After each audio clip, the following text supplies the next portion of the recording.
up, guys? Welcome back. So today I just want to talk about Oklahoma City and how they're looking for the 2025 season. Pretty much universal that everybody thinks that they shredded the offseason and are, I believe, according to DraftKings, the second highest team in projected win totals for the regular season. Totally think that that's valid. What I really want to hone in on is specifically what their team has improved or hasn't improved for a deep playoff run. A long-time cliche that I think it's thrown around a lot and people don't really discuss it too much, at least analytically speaking, and that is the defense wins championships myth. I recently read Ben Taylor's original Thinking Basketball book. It came out a while back now, but I think a lot of the principles are still relevant. He obviously is a big statistician, does a lot of analytical work, and he has been able to demonstrably show that championship level teams in the NBA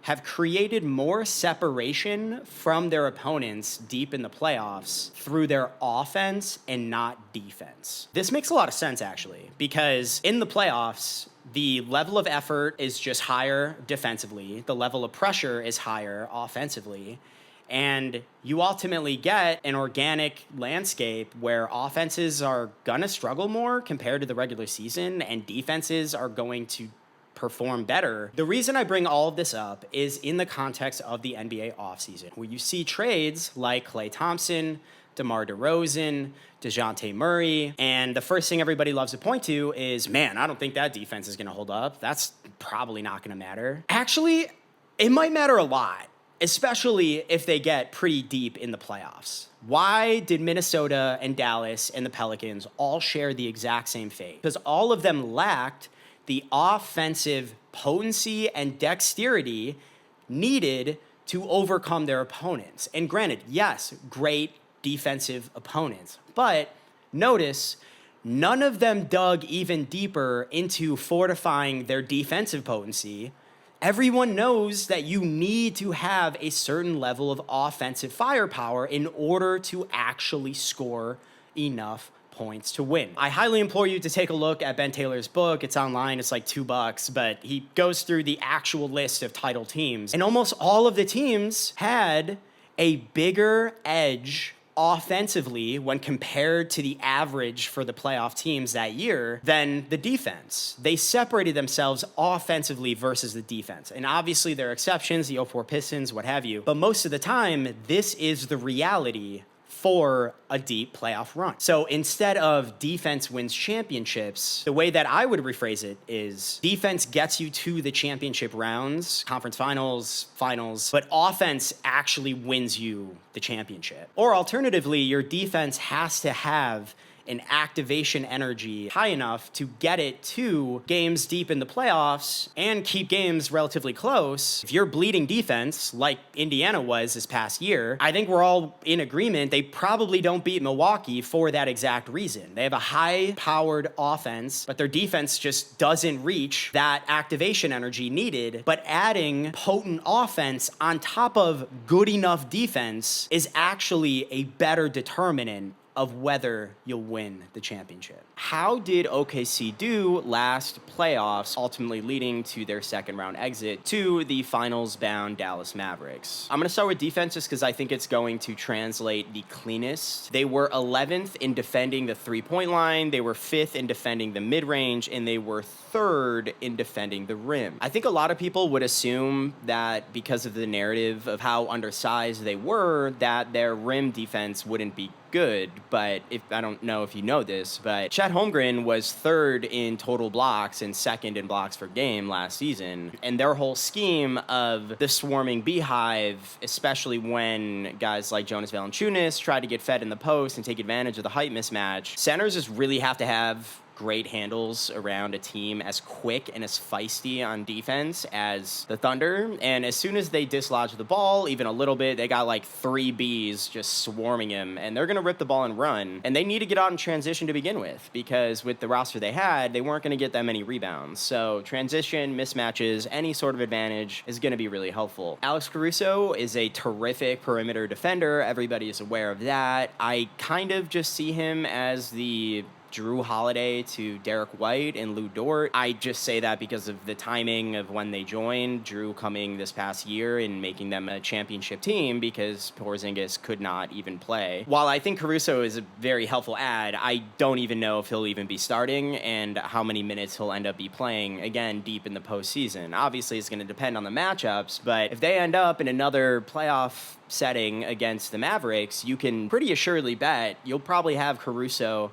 and Dort on the floor together to really suffocate Kyrie and Luka. Outside of that, you look at the top of the West, the Minnesotas, the Denvers. I don't really know how useful in totality that is going to be. I mean, you're not going to run Lou Dort into the ground like a fullback from Alabama's football team or something. I don't know. I don't really see that guy really slowing down at all, and he's still also very young, which is still crazy to me because I always just think back to this insane showing when Chris Paul was on their team and he'd hit like 18 threes. Hartenstein obviously is fantastic, brings a lot of value on both ends of the floor, certainly. Defensively proved a lot of his worth, obviously. But back to what I mentioned about the rim defense, Chet is fantastic at defending the rim as is. More or less equates to Chet's presence at the rim honestly might be even worse a little bit just because of the length and reach and the fact that Chet is now going to have to guard guys out more on the perimeter. We, again, didn't really see that much of what that looked like because Chet only played the 5 last season, and so we'll see how flexible his hips are and how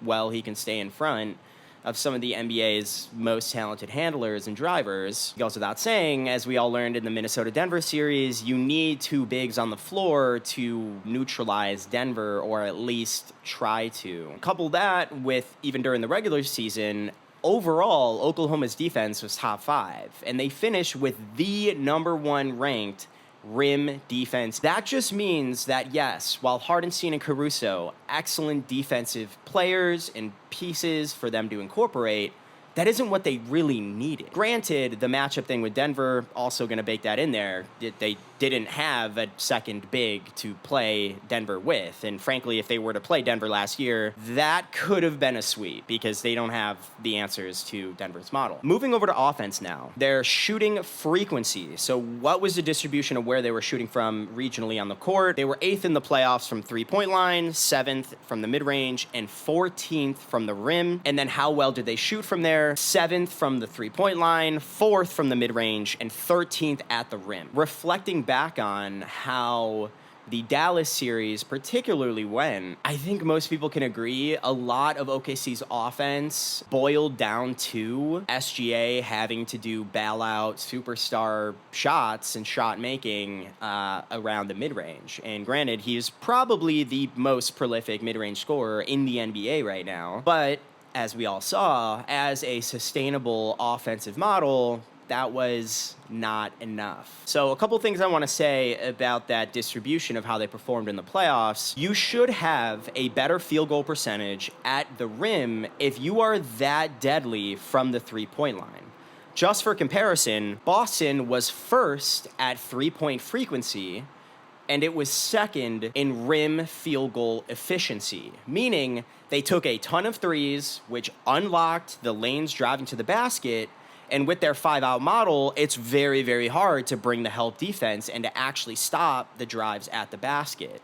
They were able to capitalize on the perimeter threat to unlock the layups, not dissimilar to the prototypical Houston Rockets back in the day. Golden State, they were 5th in three-point frequency, and they were 1st in field goal percentage at the rim. Obviously, they have the greatest shooter to ever play, and a bunch of other highly prolific shooters, so the defense has to be even more mindful of their perimeter threats. So the overall theme here is Oklahoma City did struggle to take advantage of its perimeter potency for easier attacks at the rim. On top of that, it really did ultimately feel like a lot was coming down on SGA's shoulders to provide that mid-range release valve, which we all know is very taxing, harder shots, and something the defenses are pretty okay with foregoing. Caruso is not the biggest rim running threat in the world, and he did shoot extremely, extremely well from the perimeter, so he's going to slot in wonderfully. very reductive, but to me, he is a combination of Lou Dort and Isaiah Joe. He has Isaiah Joe's potency at shooting and a little bit of the playmaking element with Lou Dort's on-ball defense. I don't know how well that's going to help them unlock some of that pressure at the rim. Hartenstein, he made his brand all about offensive rebounding and that wacky push shot at the bottom of the restricted area that is unstoppable when you're 7 feet tall and you're throwing it like 20 feet in the air. We'll see, especially on corner drives, how well he's able to continue to replicate that, particularly at the velocity of which Oklahoma City wants to play. For me, the biggest determinant of Oklahoma City's playoff ceiling comes down to JDub and Chet's offensive potency and sustainability in the playoffs. Everybody was more than aware that both of those guys took a considerable step back in their offseason production offensively, which drove a lot of that SGA release valve, taking a ton of usage and honestly just taking some of the hardest shots I've ever seen. And it looked like a grind. JDub finishes the playoffs averaging 17, 7, and 6. Chet averaging 16, 6, and 2. Chet being a literal rookie, that is just going to get better, and him just being on the floor for the first time, that shouldn't be too surprising. Jalen Williams basically scoring the exact same here. Notice it essentially renders offensively the Oklahoma City without a second guy. Everybody knows you need somebody to be averaging at least 20 plus a game in order to even stand a chance. So let's take JDub first. I think specifically for him, I would love to see him take some lessons from SGA's book as far as drawing fouls goes. I think a lot of times you see him shying away or sort of gliding away from contact from bodies, particularly in the mid-range, short mid-range area, trying to hit his going left, shooting right kind of overhand hook shot that is just really, really hard to hit. And he is very, very talented. But that is an example of what I mean, where maybe you don't have to settle for a really tough shot like that when you can employ some of the manipulation tactics that SGA has perfected. It would also be interesting if he just put on more muscle too. He looks like he's very well able to, and I don't know, his body type, he just seems to be a pretty good build guy as far as shoulders go and everything. So developing a bigger, stronger frame, able to actually drive at guys, finish through more contact, and synthesizing it with some of the manipulation tactics that SGA, his teammate, has perfected, I think would be really helpful.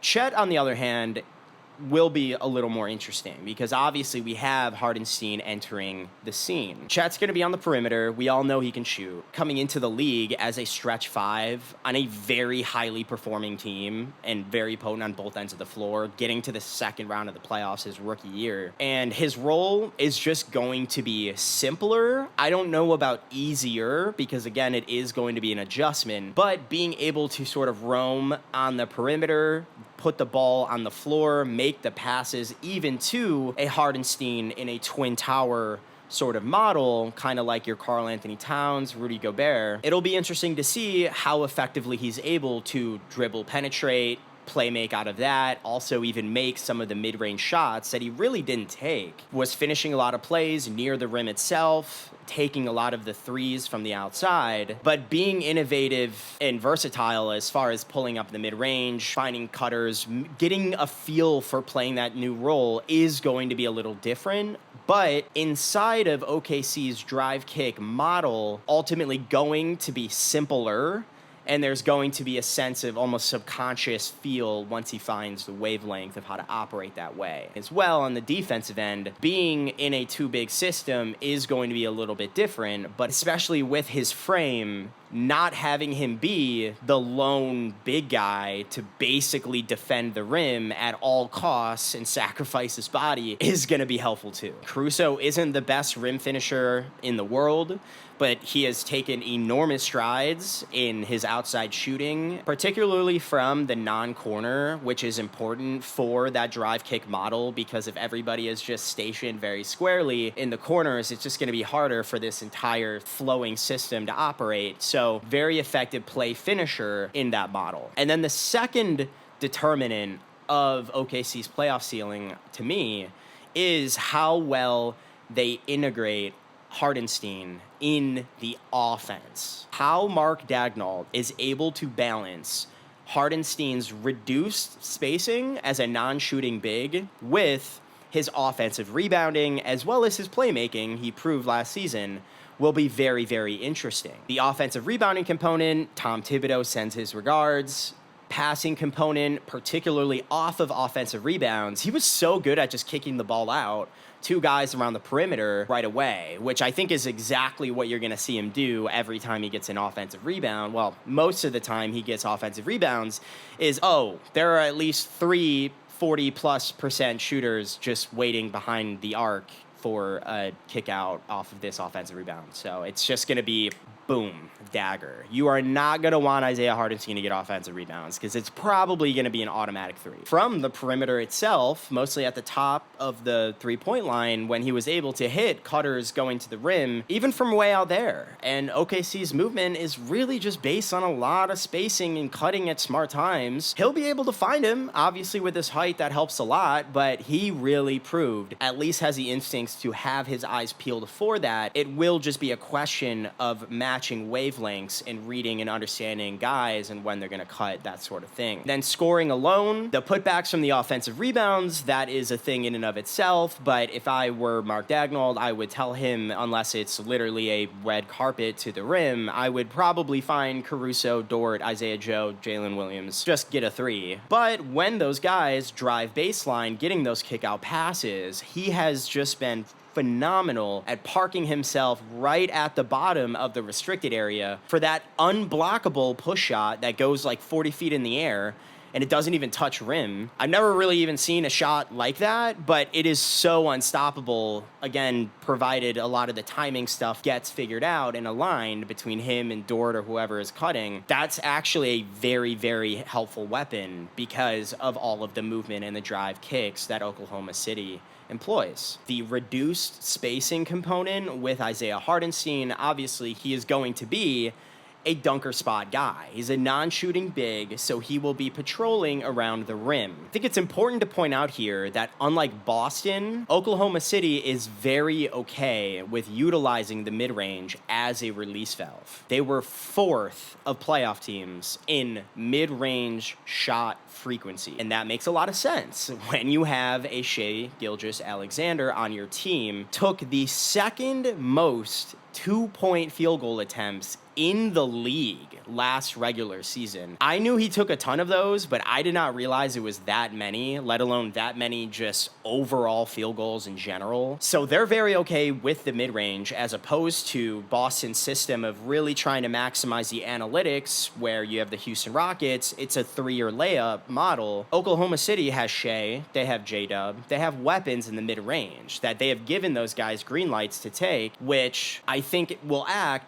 as a buffer almost to not letting the reduced spacing that Hardenstein will bring be too much of a detriment, but you still need good spacing in order to get downhill and present the pressure at the rim of getting the help defense to come up, or maybe he doesn't, in which case you rise and fire from the mid-range. If the guy does step up, we all know it's just a quick flip. Hardenstein can definitely finish. I don't think he's the best lob finisher in the NBA, but he's huge, and he's just gonna be there. And Oklahoma City, again, just so quick and so speedy, and they all have guard skills. So even though they won't have a 5-out spacing model, the fact that they have such prolific mid-range scorers is going to offset some of that negative. And then provided they're still able to get Hardenstein's guy to step up, they're still going to be able to perpetuate its drive kick model of attacking closeouts, et cetera, et cetera. Ultimately, 2 questions I would leave to Mark Daigneault and the Thunder in thinking about their postseason run next year. One is, how much of an impact will less spacing have on their ability to kickstart its drive kick model? 2 is, how good are SGA, JDub, Dort, Chet, and Caruso at throwing lobs? Because again, in this system, OKC is so fast and their guard initiation skills are so good that they are going to whip the ball around and the help defender on Hardenstein in the dunker spot, like, they're just going to be playing hopscotch, and it's going to be Hardenstein just, like, hopping on both sides of the net, and then the help defenders are just screwed because they're just constantly trading off or trying to run out to the corners to close out. I could actually see a world where Hardenstein finishes the 4th most lobs in the league next season. The other thing to point out here is that the best of the West just got better as well. Dallas, Minnesota, and Phoenix are going to just be better with more continuity, more chemistry building. The Mavericks were able to make it to the finals. Granted, they didn't have to play Denver, but they were still able to make it to the finals with 2 starters having joined the roster just 6 months earlier at the trade deadline, and then their backup center literally being a rookie. I think that's a really, really good sign for what they're going to prove next season. Those guys really, really banded together. Completely separate side note, there was just so much going on with that Dallas run, man, with like Luka's knee, Lively's mom, Kyrie being like the team Sherpa and talking all about philosophical, spiritual things in the post-game interviews. PJ Washington, Daniel Gafford had literally no playoff experience at all and were just thrown out there. Like, that was just a really impressive accomplishment, honestly. But they're going to be better. Minnesota, if you listen to Anthony Edwards' post-game presser after losing in the conference finals, as usual, is very honest and very blunt about things. And he literally said, yeah, we did not expect to make it this far, and we are just not in good enough physical condition to sustain this. And that kid was exhausted. By the end of that postseason run, as incredible of an athlete as Anthony Edwards is, that kid was so burnt out by the time they played Dallas. It just wasn't even a fair fight. And so the prep, obviously, we'll see how much the Olympics ends up mattering. He's a psychopath, lickly competitive guy. So I wouldn't be surprised if less time off doesn't necessarily hurt him. Mostly I'm referring to Karl-Anthony Towns, Rudy Gobert, Nickeil Alexander-Walker. A lot of those guys from Minnesota that also hadn't gotten to that stage before, but also seemed very run down by the end. You saw Karl-Anthony Towns finally get his mind and body right, where he started hitting shots against Dallas far too late. Alexander Walker's shot fell off as well. It's another reason why Luka Doncic was able to get the team to the finals on 1.5 kneecaps, one of them bleeding every game, seemingly, is because he understands what it takes physically, mentally, psychologically to actually last that long. Phoenix as well, they were getting crucified hilariously, as they should, but I truly think that Vogel wasn't the right coach there. We'll see about Coach Bud. He does have experience with managing big threes coming from Milwaukee. But I just say all that to say, continuity, experience, preparation are really going to help those contenders in the West. Then you also have Memphis, which is notorious for being extremely physical, extremely bruising, and now they're fucking enormous with Zach Edey, Jaren Jackson, Aldama. You know, they have just a lot of physical specimens on that team, and particularly defensively, their ability to run Jaren Jackson, former Defensive Player of the Year, Jaren Jackson, at the 4 with Edey at the 5. I mean, they are going to win a lot of regular season games, and they're also going to pose a lot of problems in the playoffs. So to recap, for the Oklahoma City Thunder, thinking about their next postseason run, OKC's defense was already elite in the regular and postseason last year, and they got even better through Caruso and Hardenstein. So it's not like that was world-changing to begin with. What's important to know is that OKC ultimately lost in the second round against the Mavs last year because of offensive shortcomings. JDub Chet, not so much ready for the moment, neither of them averaging more than 17 a game, really boiled down to SGA playing Luka hero ball and taking some insanely tough mid-range release valve type of shots. And granted, he is the best mid-range shot maker in the league right now, hands down, but it's not a sustainable model, particularly when you think about how the best of the West also got better. Dallas, Minnesota, Phoenix even, more continuity, more experience playing with each other, more understanding of how to prepare for deep playoff runs, especially for these younger teams, you are going to have to be able to produce offensively a lot more. The Hartenstein piece on offense, now you have a non-shooting big, which brings reduced spacing, which could risk kick-starting their drive kick model on offense. Everybody draws the similarities with them in Boston. But the difference is Oklahoma City was 4th in the postseason in mid-range frequency. They're very okay with guys getting the drive kick and just rising up and firing. The thing is, though, you need to be able to present that downhill pressure at the basket to help yourself get even easier looks with lobs to Isaiah Hartenstein. Not to mention the fact that they literally did not have a traditional center last year. A lot of these guys are young and very used to having a 5-out system. So we'll see how Hartenstein's offensive rebounding, passing, whether from offensive rebounds or from the top of the perimeter, developing a chemistry, understanding guys' tendencies. He is very, very good at that. So there is definitely a pathway for that to be useful. But how is that going to be balanced with a non-shooting big? Are they ultimately going to resort back to a 5-out model in certain matchups? You're playing Minnesota, you probably want to play 5-out. You're playing Phoenix, you could probably do a normal center. That's why I ultimately feel like how Mark Daigneault answers those questions of integrating Isaiah Hartenstein offensively, and can JDub and Chet take a step forward when they've had the limelight on them in the postseason, because neither of them averaging more than 17 points a game is gonna do the trick. And SGA is sensational, but this is a new era of NBA basketball where teams win games. Superstars only get you a chance at doing so.